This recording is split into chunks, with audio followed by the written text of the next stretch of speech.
अरे ये मेरी गाड़ी को क्या हो रहा है? ये क्या हो रहा है मेरे साथ? ए भाई बाहर निकल के देख, गर्मी की वजह से हमारी गाड़ी पिघल के गिर रही है। अबे वो छोड़, तू ये न्यूज़ सुन।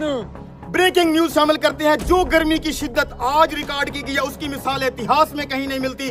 गर्मी की वजह से ट्रैफिक लाइट्स पिघल चुकी हैं, डस्टबिन पिघल चुकी हैं, गाड़ियों के टायर फट चुके हैं, लोगों में अफरा तफरी का माहौल है।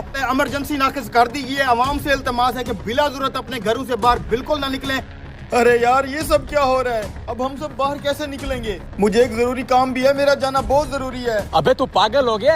बाहर सूरज आग बरसा रहा है, आग। बाहर जाना खतरे से खाली नहीं है। लेकिन यार अगर मैं बाहर ना गया तो मेरा बहुत बड़ा नुकसान हो जाएगा। अब मैं क्या करूं?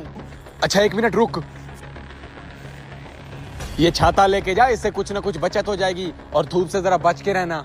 हाँ तू सही कह रहा है, शायद ये छाता थोड़ा धूप को रोक ले। हाँ इस छतरी की मदद से देखता हूँ बाहर की क्या सिचुएशन है। एक बार चेक तो करूं सूरज की तपिश कम हुई है कि नहीं।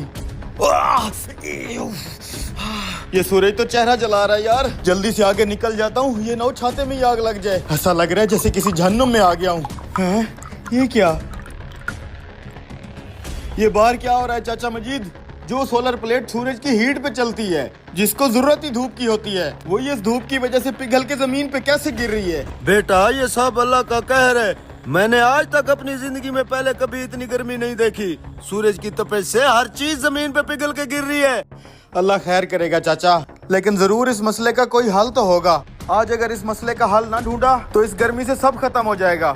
मसले का हल क्या ढूंढेगा बेटा? वो तो नहीं पता चाचा, लेकिन जरूर इस मसले का कोई हल तो मैं ढूंढ ही लूंगा। ऐसे हाथ पे हाथ रख के बैठने से कुछ नहीं होगा। मैं भी तेरे साथ चलता हूँ बेटा। आजो फिर चाचा। भाई ये अचानक इतनी गर्मी कहाँ से आ गया? मैंने सुबह से ट्यूबवेल चलाया हुआ है, खेतों में पानी जाने से पहले भाप बन के उठ जाता है। भाई तुम दरख्तों के नीचे खड़े हो, तुम्हें नहीं पता बाहर धूप में हालात बहुत खराब हैं। हर लोहे की चीज, प्लास्टिक की चीज पिघल के जमीन पे गिर रही है। ऐसा लग रहा है जैसे आग बरस रही हो। अब इस मसले के हल के लिए मौलाना साहब के पास चलते हैं। छाते के नीचे आओ, मस्जिद में चलते हैं। इमाम साहब बाहर के हालात तो आपने भी सुन और देख लिए होंगे। कहीं हम पर अल्लाह का अजाब तो नहीं आ रहा? इतनी गर्मी है कि हर चीज पिघल के गिर रही है। पूरे मुल्क में अफरा तफरी मची हुई है। इस शदीद गर्मी की वजह से लोग अपने घरों से बाहर नहीं निकल पा रहे, ना ही कोई कारोबार कर पा रहे हैं। अब आप ही इसका कोई हल बताएं। इंसान कितना खुद गर्ज है, सारी जिंदगी गफलत में गुजार देता है, थोड़ी सी सख्ती आने पे चलाने लगता है। हालांकि ये सब कुछ जो बाहर हो रहा है हम इंसानों को ही किया जा रहा है। वो कैसे मौलाना साहब? हर साल हम इंसान चंद पैसों की खातर लाखों दरख्त काट देते हैं।